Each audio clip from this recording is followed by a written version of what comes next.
I want to talk about my childhood for a second, and I'm going to try to dive a little bit deeper in this than I have previously, and allow me to try to articulate all the things that I want to say, and just bear with me and be patient.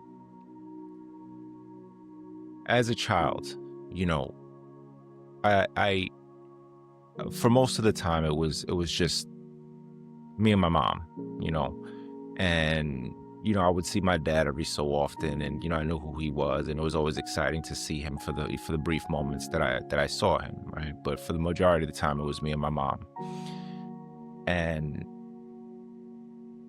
even though my dad was what you would call, like, I guess the song "Papa Was a Rolling Stone," right? If I had to clean it up and kind of, that's what it was, right? And just it being me and my mom. As a child, I kind of knew that things were missing, that something was missing, and the beauty about my childhood, and I'm coming, and just hear me, I'm coming full circle now. The beauty of my childhood is my mom didn't really know anything other than to fill me with joy, right? Fill me with conversation, fill me with things that just made me grow, like almost to a point where it was almost like a mask that I didn't really know that anything was missing. And even with that, right, I did have quite a few people in my life that continued to add to that.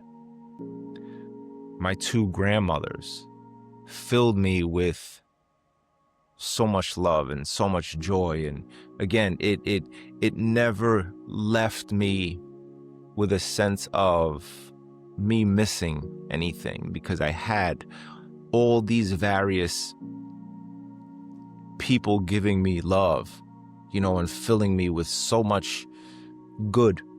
I had uncles, my dad's brothers, the youngest in which I was closest to was kind of like a fatherly figure. He was older than me, and but young enough to kind of relate to me a little bit, if that makes sense. And again, filling of a gap, filling a void that I kind of somehow subconsciously knew existed. And it kind of leaves you with this longing of even though I had all these things, even though I had all these people, my mom, my grandparents, my uncles, I had all these examples, my aunt, my aunt and her husband, I grew up close to my cousin who was like a brother, right? Even though I had my sisters, I've had all these examples and all these people of just filling me with love and just filling me with positive, things in my life, and making me feel like I was just this amazing young man, and again, it was like a mask. It's like, you get filled with these things, and you have all these things, and you feel like, and it fills you up, and it's kind of like, I guess, kind of like building up your ego, right? And you kind of sit on this thing, and you just feel like, this is who I am, right? They built you up to be this young man. They built you up to be this guy. And again, subconsciously, you kind of always feel like you're missing something. And I say this because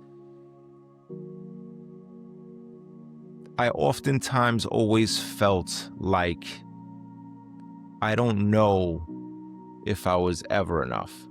I don't know if I could be enough. I don't know if I had what it took to be enough, and I honestly, if I'm really honest with myself and I really dig down deep into that, I kind of think it stems from that, right? It stems from yeah, you have all these people that fill you with stuff. So it's like, you have a village that's helping raise this young man, right? But one of the most important things to this young man was a parent that wasn't as available as the other. And no matter how you spin that, no matter how much you got going on, right, it does affect you in a way. And it affected me. And again, this is me just kind of retrospectively thinking about things and just kind of sitting here and pondering and just, giving content for my show and just being honest, right? If I retrospectively think about that, I could probably say that had a part of why I felt like that, why I felt like I don't know that I would ever be enough for whatever it is that I wanted to do, and I still walk with that fear. I still have that fear. I have that fear right now while I'm sitting in front of this camera, while I'm speaking to you guys. I don't know that what I'm doing is enough, and even though in the back of my mind, if it's enough for one person, I know that that's enough, but I still have that doubt. I still walk with that doubt, and I'm not pointing fingers. I'm not saying you're to blame.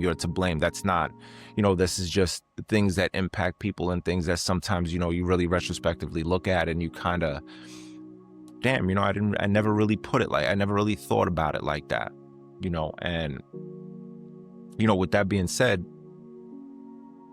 I struggled sometimes even in my marriage, right? Like, falling short from my wife really impacted me deeply. Like I don't really like falling short from my wife because I feel like I may not be enough or I'm not providing enough, when at the end of the day, I'm doing exactly as I should. I'm everything that I should be, everything that I'm supposed to be. But you kind of have those lingering things that kind of, sit with you. And no matter how much I can say that sometimes I let the bag drop and walk, sometimes you have these hooks, and you have these tethers that are walking with you. You might have dropped that bag, but they're kind of hooked and they're tethered to you and you're still walking and you're kind of walking down and it's just dragging it a little bit. And every so often it snaps back and hits you. And all of a sudden, oh shit, I got this bag in my hand again. So you got to set it down again. And again, going back to my wife, like sometimes I felt like, I wasn't enough when I couldn't deliver. I wasn't enough if there was something that she wanted to do and, maybe, I don't know, it could be various things. Maybe we couldn't afford it, or maybe if it wasn't something that we had the time for, or it didn't fit into our schedule, or, various things, right? I felt like I wasn't enough and I felt like I was failing. And, you kind of sit with these things and you kind of think about these things and, just me sitting here, like I said, feels like I don't know if it's enough. I always feel like I need more. I could do more. I need to speak about more. I need to put more out there because I want to make sure that I'm enough. I want, and it's a hang up that I think that I really should come full circle with. I feel like it's something that I should let out. It's something that I feel like other people might have. And I cope with it just as much as everybody else. And sometimes I got to put on like this armor, so to speak, and just walk with this sense of like grit and toughness and mental toughness, just to mask that and just to kind of just kind of make sure that people aren't aware that I have this fear, and only to find that when I do that and I attack this fear straight on, it does take a degree of courage. It does take a degree of you being enough to meet it full on, right? And you kind of miss that because you're burying yourself in your fear, and you just kind of like, am I going to be able to do this? Am I really going to be able to put my best foot forward and get to where I need to go and am I going to be enough for what it is that I'm trying to do? And it does take a lot of courage to just do that, to just put that armor on and go head first into the problem, you know? And I guess really what the end result of this conversation is a couple of things, right? The beauty in, yes, it does take a village to raise children when a portion or a parent is missing. Because what you want is, you know, it does fill that child with hope. It does fill that child with a degree of being able to get through life. You learn so much from so many different people, and just knowing, you start to learn the goods, the bads, the things that you want, the things that you don't want, the things that you'll allow, the things that you don't allow, you know. And even with that sense of something that's missing, you know that you don't want to apply that to anyone else that you may come across or that you may find that you fall in love with, whether it be your wife, your children. You know that this sense of subconsciously missing something, you don't want to do that or attach that to someone else, you know. And I think most people in situations like mine, and again, I'm not painting a dreary picture, because it wasn't, you know. My childhood was amazing. You know, I owe a lot of it to my mom, to my aunt, to my uncles, you know, to my grandparents, for, again, providing an environment for me to thrive, you know, considering. But what I'm saying is, just even though I had that, you do have a sense of something's missing, and it does stick with you. Like, it does kind of have a hook on you, right? And you do take that with you through life, you know, subconsciously. You don't even know that it's happening, you know. And me as an adult right now, and again, having this show and having content, and or trying to have content and really have relevant things to talk about, this was one of them. You know, I just kind of sat and, you know, having conversations with various people, you know, my sister, my wife, my mom. You know, you start to really process information and realize that certain things do stem from the past. And, you know, you do have to sometimes let the bag drop and walk. But sometimes you have these underlying things that just kind of follow you through, you know. And it left me with in my marriage, I started to realize that I may not have felt enough in a lot of different scenarios and a lot of different things. I felt like I was letting my wife down, and I felt like I was letting my children down, and, you know, all these things. But I found that just by me being there, just by me having these conversations and showing up, that it takes a certain degree of courage to break that kind of a cycle, right? Because you know now how it feels, and you know how you don't want to attribute it to someone else. And even though you may not be able to show up as often as you like, or as, you know, superhero like as you would like to your spouse and to your children, the fact that you're there and you're communicative and you're spending the time and you're really, really present, you know, takes courage. It shows that you're enough. It shows that you have what it takes to show up, to stand up and be there, you know. And there's no self-doubt. There's no doubt that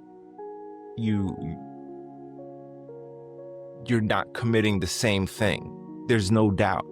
You're just so stuck in your head, and you're just so stuck in your head about, am I enough? Am I enough? That you're not realizing that you have the courage, and you've been standing up in all those moments that you've stood up and you went face first, you know, head first into whatever situation that you had, that, you know, you have overcome it.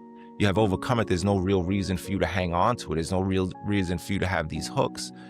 And, you know, I encourage people to really, I encourage, and I would love to hear in the comments, I encourage you guys to really take a look into your life, and look at certain things that may have affected you and caused certain self-doubts, right?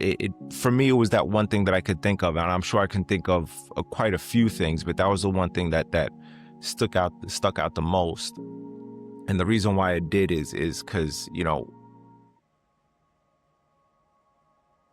even though the relationship was what the relationship was, you still have that,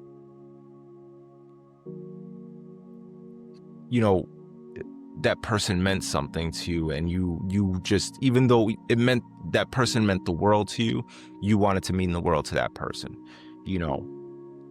and I think that because that piece was missing, because I wanted to be the world to that person and it just wasn't complete, you kind of feel like you kind of walk with that, I don't know that I'm enough, in a lot of scenarios that, it doesn't apply, and in most of your life that maybe it doesn't apply. And again, I could never be more grateful than to have the village that I had to help me feel fulfilled, and help me feel like I'm able and capable to thrive. But that is something that I struggle with, that did struggle with being enough. And come to think of it, like I said, just sitting and pondering and coming to think of it, it's I feel like it stems from that. And again, there's other situations that I've had occurring in my life that just added to that, right? But that was the one thing, the long-term situation that I could think of that created that. But anyway, that's all I got. Do what you do it well, do it the best way you know how. Jay Cotto, I'm out. Peace.